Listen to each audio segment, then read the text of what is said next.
성도 여러분, 안녕하세요. 오늘은 마가복음 14장 32절에서 42절까지를 본문으로 하여 겟세마네의 기도와 하나님의 침묵이라는 제목으로 말씀을 나누겠습니다. 1517년 마르틴 루트가 비텐베르크 성당의 문에 로마 카톨릭 교회를 비판하는 95개 조항의 반박문을 붙임으로써 종교 개혁이 시작되었습니다. 이때 여기에 대응하기 위하여 가톨릭 교회 내에서 개혁운동이 일어났는데 그것을 반종교개혁 혹은 대항종교개혁이라고 합니다. 반종교개혁의 주요 인물 중에 십자가의 요한이라는 사람이 있었습니다. 그는 16세기 스페인의 신비주의 수도사로서 신학자이며 많은 영감 있는 시를 저작한 시인이기도 합니다. 그 시 중에 아주 짧은 시 한 편을 소개하겠습니다. 그는 어두운 밤을 순전한 은혜라고 말하면서 다음과 같은 시를 썼습니다. 오 인도하는 밤이여, 새벽보다 더 좋은 밤이여, 사랑하시는 분과 사랑받는 자를 연합시킨 밤이여, 사랑하시는 분 안에서 사랑받는 자가 변화되는 밤이여. 아주 짧지만 이 시 안에는 지나온 많은 영적인 갈등과 함께 그 영혼의 어두운 밤을 통해 하나님을 만난 기쁨이 아주 잘 표현되어 있습니다. 그는 영혼의 어두운 밤을 하나님께 가까이 나아가는 기회로 받아들인 것입니다. 예수님이 제자들과 함께 유월절 만찬을 하시며 이 땅에서의 마지막 평안한 시간을 보내신 후에 인간을 구원하기 위한 죽음을 향한 마지막 행진을 시작하셔서 이제 겟세마네에 도착하셨습니다. 이 겟세마네에서 예수님은 앞서 말씀드린 십자가의 요한이 겪은 영적인 갈등과는 비교가 되지 않는 깊은 영혼의 어두운 밤을 보내게 됩니다. 주님은 이 밤에 가장 위대한 기도를 하시게 되는데 하나님의 응답은 침묵이었습니다. 그러나 외관상 실패한 기도인 것 같이 보이는 이 기도가 철저하게 하나님의 뜻을 이루는 성공한 기도가 됩니다. 오늘은 예수님의 겟세마네의 기도를 통해 예수님의 인간적인 고민과 번뇌를 살펴보고 기도에 대한 참된 의미가 무엇인지를 생각해 보겠습니다. 32절을 함께 읽겠습니다. 그들이 겟세마네라 하는 곳에 이름에 예수께서 제자들에게 이르시되 내가 기도할 동안에 너희는 여기 앉아 있으라 하시고. 겟세마네는 감람산의 한 봉우리입니다. 그 이름은 압착, 짜냄을 의미하는 히브리어 게토와 기름을 의미하는 히브리어 셰마네에서 유래한 것으로 기름을 짜냄 혹은 기름 짜는 틀이라는 의미입니다. 병행구절인 누가복음 22장 39절을 보면 습관을 따라 감람산에 가시매 라는 기록이 있는데 이것을 보면 예수님은 평소에도 습관적으로 겟세마네 동산에서 기도하셨다는 것을 알 수 있습니다. 그런데 본문에서 내가 기도할 동안에 라고 할 때에 사용된 헬라어 프로슈크소마이는 기도하다라는 뜻의 헬라어 프로슈코마이의 가정법 과거로 쓰인 단어입니다. 헬라어에서 가정법 과거는 의례적이거나 혹은 우발적인 동작을 표현하는 것입니다. 그러므로 예수님은 평소에 드리는 기도와는 구별되는 특별한 기도를 하시기 위해 겟세마네에 가신 것입니다. 그 특별한 기도는 바로 임박한 십자가의 죽음을 위한 기도였습니다. 33절, 34절을 함께 읽겠습니다. 베드로와 야고보와 요한을 데리고 하실새 심히 놀라시며 슬퍼하사 말씀하시되 내 마음이 심히 고민하여 죽게 되었으니 너희는 여기 머물러 깨어 있으라 하시고, 여기서 심히 놀라시며라는 말은 정신을 잃고 말문이 막힐 정도의 놀라운 상태를 말하는 것이고, 슬퍼하사는 마음이 무겁고 괴로워하다라는 헬라의 원어적인 뜻이 있습니다.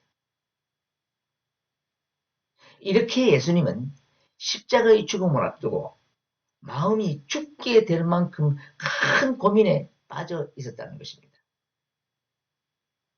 그래서 누가복음 22장 44절을 보면 예수님은 그 기도를 마치 틀에서 기름을 짜내듯이 땀이 땅에 떨어지는 핏방울같이 되도록 혼신의 힘을 다하여 하신 것입니다. 예수님은 기도하시기 전에 먼저 제자들에게 깨어있으라 하고 당부하셨는데, 깨어있다는 것은 심적으로 태만에 빠지지 말고 각성해 있는 상태를 말합니다. 그런데 성도가 각성해 있으려면 하나님과의 영적인 교제가 끊어지지 않아야 합니다.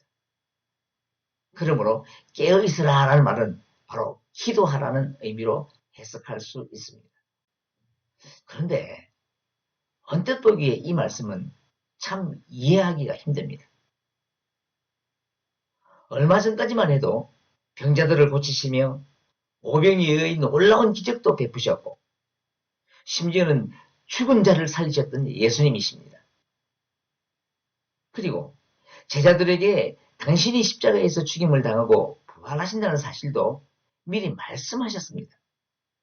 뿐만 아니라 예수님은 종종 제자들을 믿음이 없다고 꾸짖기도 하셨는데, 정작 자신의 죽음 앞에서는 제자들에게 기도를 부탁할 정도로 너무나 나약한 모습을 보이고 있기 때문입니다.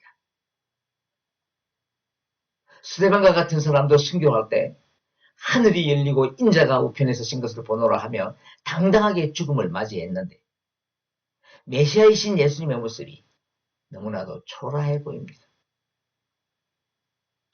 이렇게 하나님의 아들이신 예수님이 곧 다가올 십자가의 죽음에 압도당하여 슬퍼하고 고통스러워 하신 것은 예수님이 육신으로 오셔서 인간의 연약함을 그대로 가져셨기 때문입니다. 만일 예수님이 신적인 권위로 그 십자가의 죽음을 맞이하셨다면 그것은 진정한 대속이 될 수 없습니다. 정의의 하나님은 죄로 말미암아 죽을 수밖에 없는 인간의 죄를 대속하기 위하여 당신의 아들을 완전한 인간으로 이 땅에 보내셔서 그 죽음의 고통을 겪게 하신 것입니다. 35절, 36절을 함께 읽겠습니다. 조금 나아가사 땅에 엎드리어 될 수 있는 대로 이때가 자기에게 지나가기를 구하여 이르시되, 아빠 아버지여, 아버지께는 모든 것이 가능하오니 이 잔을 내게서 옮기시옵소서. 그러나 나의 원대로 마옵시고 아버지의 원대로 하옵소서 하시고. 당시의 서기관이나 바리새인들은 기도할 때 바로 서서 두 손을 들고 했는데 예수님은 땅에 엎드려 기도하셨습니다. 그 기도의 자세에 대하여 마태복음 26장 39절에서는 얼굴을 땅에 대시고 엎드려라고 했고, 누가복음 22장 41절에서는 무릎을 꿇고라고 기록하고 있습니다. 이것을 종합해보면 예수님은 무릎을 꿇고 가슴과 얼굴과 두 손바닥을 모두 땅에 댄 자세로 기도하신 것인데, 이것은 하나님에 대한 겸손의 모습이기도 하지만 그만큼 예수님의 기도가 간절했다는 것입니다. 여기서 아빠는 아버지를 의미하는 히브리어 아브에서 유래한 아람어입니다. 마치 우리 아이들이 아빠라고 부르는 것과 발음이나 뜻이 같습니다. 이렇게 하나님에게 아들로서 친근하게 다가가며 간절히 기도한 내용이 그 고난의 잔을 옮겨달라는 지극히 인간적인 하소연입니다. 하지만 그 잔을 받는 것이 아버지의 뜻이라면 내 뜻과는 상관없이 아버지의 결정에 따르겠다는 것입니다. 예수님의 이 기도는 모든 기도의 전형이라고 할 수 있습니다. 주님은 기도를 가르쳐달라는 제자들에게 주기도문을 가르쳐 주셨는데 그 내용을 요약하면 크게 두 가지입니다. 하나는 하나님의 이름과 하나님의 존재를 거룩하게 드러내어 이 땅에 하나님의 나라가 임하고 하늘에서 이루어진 하나님의 뜻이 이 땅에서 이루어지도록 하는 것입니다. 그리고 또 하나는 내가 아니라 우리라는 공동체를 위한 기도입니다. 우리에게 일용할 양식을 주옵시고 우리 죄를 사하여 주옵시고 우리를 시험에 들게 마옵시고. 이 기도에는 나는 없습니다. 이렇게 예수님이 우리에게 가르쳐주신 기도는 하나님과 이웃에 대한 사랑이 그 핵심입니다. 그런데 이것이 바로 성경의 모든 계명을 요약한 것입니다. 마태복음 22장 37절에서 40절까지를 함께 읽겠습니다. 예수께서 이르시되 내 마음을 다하고 목숨을 다하고 뜻을 다하여 주 너의 하나님을 사랑하라 하셨으니 이것이 크고 첫째 되는 계명이요 둘째도 그와 같으니 내 이웃을 내 자신같이 사랑하라 하셨으니 이 두 계명이 온 율법과 선지자의 강령이니라. 그러므로 성도가 하나님께 드리는 기도는 이 두 가지를 위한 것이 기본이 되어야 합니다. 이렇게 하나님의 뜻을 위한 것과 이웃, 즉 공동체를 섬기기 위한 것이 기도의 본질이 되어야 한다는 것입니다. 그러므로 주님의 이 기도는 하나님의 뜻에 따라 십자가의 잔을 받을 수 있도록 해달라는 기도이며 그것이 바로 하나님 나라와 모든 인류 공동체를 위한 기도인 것입니다. 그리고 한편으로 예수님의 이 기도는 육신의 욕망을 이기기 위한 것이 기도의 본질이라는 것을 우리에게 가르쳐 줍니다. 이 잔을 내게서 옮기시옵소서. 그러나 나의 원대로 마오시고 아버지의 원대로 하옵소서라는 이 기도는 육신의 소원을 끝까지 붙들고 있는 것이 아니라 그 육신의 욕망에 지지 않도록 내 뜻을 끊고 하나님의 뜻을 이룰 수 있도록 해달라는 것입니다. 이것이 바로 하나님 나라와 모든 인류 공동체를 위한 기도이며 주님은 이것을 위하여 기도하는 동안 죽을 것만 같은 심적인 고통을 감내하신 것입니다. 결국 기도는 우리의 육신을 이기기 위한 것입니다. 인간적인 모든 욕망을 기도를 통해서 이겨내야 합니다. 이것이 승리의 기도입니다.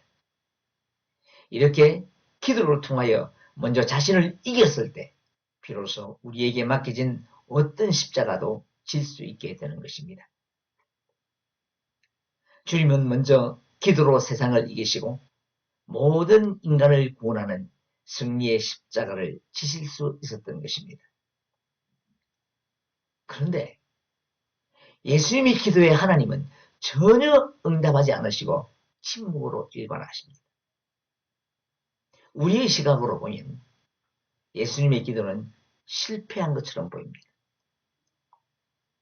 세례를 받으실 때는 사랑하는 아들이라고 선언하셨으며 변화산에서 모세와 엘리야와 모든 제자들에게 오직 예수님의 말씀만 들으라고 선언하시며 모든 권위를 예수님께 부여하셨던 하나님이 그 간절한 아들의 기도에는 침묵하신 것입니다. 병자를 고치시며 거센 풍랑도 잠잠케 하시고 귀신을 쫓아내신 예수님이 정작 자신의 문제로 3번씩이나 기도했지만 하나님은 침묵하셨습니다. 외면적으로 보면 이 기도는 분명히 실패했습니다. 그러나 이 침묵이 예수님의 기도에 대한 하나님의 응답이었습니다. 하나님은 그 침묵의 응답으로 예수님이 인간적인 욕망을 극복하고 하나님의 뜻을 이루는 성공적인 기도를 하게 하신 것입니다. 우리는 여기서 기도에 관한 분명한 정의를 가져야 합니다. 자기 마음의 원대로 이루어졌다고 해서 그것이 성공한 기도가 아님을 알아야 합니다. 기도는 내 고집을 관철했다고 해서 성공한 것이 아니라는 것입니다. 예를 들면 이스라엘이 하나님께 인간의 왕을 달라고 했을 때 하나님이 기뻐하지 않으셨습니다. 그러나 그들은 끝까지 고집하며 왕을 요구했고 하나님은 그들의 요구대로 왕을 허락했습니다. 그러나 그 기도는 성공적인 기도가 아니었습니다. 이스라엘의 왕정은 곧 분열되고 이스라엘은 바벨론과 아수르에 의해 무너지게 됩니다. 성경에서 실패한 것 같지만 성공한 기도를 한 대표적인 인물이 바울입니다.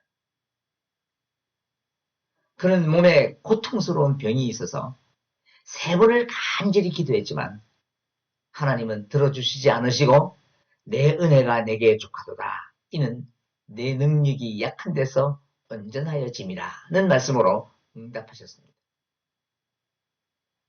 실패한 것 같은 바울의 기도는 바로 예수님의 십자가를 통하여 깨달음으로 성공한 기도로 바뀌게 됩니다. 그 고백이 고린도후서 13장 4절입니다. 함께 읽겠습니다. 그리스도께서 약하심으로 십자가에 못 박히셨으나 하나님의 능력으로 살아계시니 우리도 그 안에서 약하나 너희에게 대하여 하나님의 능력으로 그와 함께 살리라. 예수님의 겟세마네 기도는 부활로 응답이 되었고 바울의 치유의 기도는 사역의 능력으로 응답되신 것입니다. 사랑하는 여러분, 성숙한 기도는 먼저 자신의 욕망을 극복하여 하나님의 뜻과 이웃을 사랑하는 하나님 나라를 이루는 기도임을 명심하시기 바랍니다. 본문 37절, 38절을 함께 읽겠습니다. 돌아오사 제자들이 자는 것을 보시고 베드로에게 말씀하시되 시몬아 자느냐? 내가 1시간도 깨어 있을 수 없더냐? 시험에 들지 않게 깨어 있어 기도하라. 마음에는 원이로되 육신이 약하도다 하시고 예수님이 인간을 구원하기 위해 죽음의 고통을 극복하며 기도를 마치고 돌아오 보니 제자들은 깨어 있으라는 당부를 1시간도 지키지 못하고 잠들어 있었습니다. 이 모습을 본 예수님은 베드로를 그의 본명인 시몬이라고 부르면서 꾸짖었습니다. 왜냐하면 지금 그는 반석이라는 뜻의 베드로가 아니었기 때문입니다. 그가 잠을 잔 행동은 부름받기 전의 비신앙적인 시몬이었습니다. 바로 직전에 다른 사람들이 다 예수님을 버릴지라도 자신은 그렇지 않겠다고 장담했는데 잠깐의 깨어있음도 실천하지 못했습니다. 그런 그가 앞으로도 3번이나 배반하리라는 것을 예수님은 알고 계셨습니다. 그래서 다시 한번 각성하도록 깨어있어 기도하라고 하셨는데 그 이유가 시험에 들지 않기 위해서라고 하셨습니다. 인간이 마음으로 아무리 원해도 육신이 약하기 때문입니다. 여기서 육신의 문자적인 의미는 인간의 육체를 말하는 것이지만 죄를 짓고 죄에 빠져들기 쉬운 인간의 연약한 원죄적인 본성을 의미합니다. 이렇게 죄에 빠져들기 쉬운 육체성을 가졌기 때문에 사탄의 시험에 들지 않도록 깨어서 기도하라는 것입니다. 그런데 깨어있어 기도하라는 주님의 말씀은 당시의 제자들에게만 하신 것이 아닙니다. 마태복음 13장 37절을 함께 읽겠습니다. 깨어있으라. 내가 너희에게 하는 이 말은 모든 사람에게 하는 말이니라 하시니라. 이 말씀은 예수님이 제자들에게 무화과나무 비유로 마지막 때에 대하여 가르치실 때에 하신 말씀입니다. 그러므로 본문에서 깨어있으라는 주님의 말씀도 오늘을 살아가는 모든 성도에게 하시는 명령입니다. 사랑하는 여러분, 이 명령에 순종하여 주님 오시는 그날까지 깨어 기도하며 하나님의 뜻을 이루어가는 저와 여러분이 되시기를 주님의 이름으로 축원합니다. 39절부터 42절까지 함께 읽겠습니다. 다시 나아가 동일한 말씀으로 기도하시고 다시 오사 보신즉 그들이 자니 이는 그들의 눈이 심히 피곤함이라. 그들이 예수께 무엇으로 대답할 줄을 알지 못하더라. 세 번째 오사 그들에게 이르시되 이제는 자고 쉬라.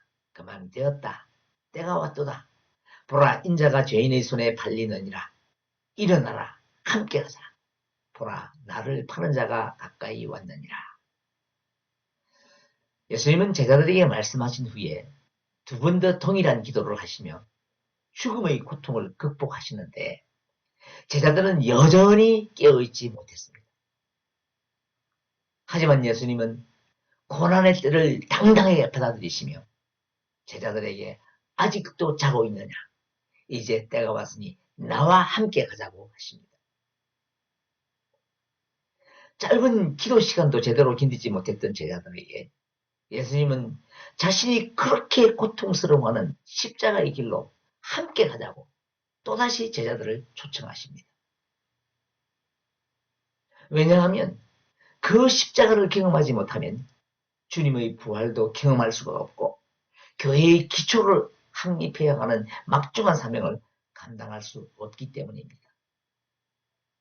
그러므로 주님의 참된 제자가 되기 위해서는 반드시 십자가의 주님을 만나야 합니다. 사랑하는 여러분, 우리는 겟세마네에서 깨어있지 못하고 잠자던 제자들처럼 실패할 수밖에 없는 연약한 자들입니다. 하지만 부활의 주님을 만나고 성령님이 내 안에 계셔서 우리의 주인이 되시면 실패에서 벗어날 수 있습니다. 그러므로 깨어 기도해야 합니다. 이제 말씀을 맺겠습니다. 주님은 오늘도 일어나라 함께 가자 하시며 실패한 우리를 부르십니다. 잠자던 우리의 심령을 깨워 기도함으로 주님의 부르심에 순종하는 저와 여러분이 되시기를 간절한 마음으로 소원합니다.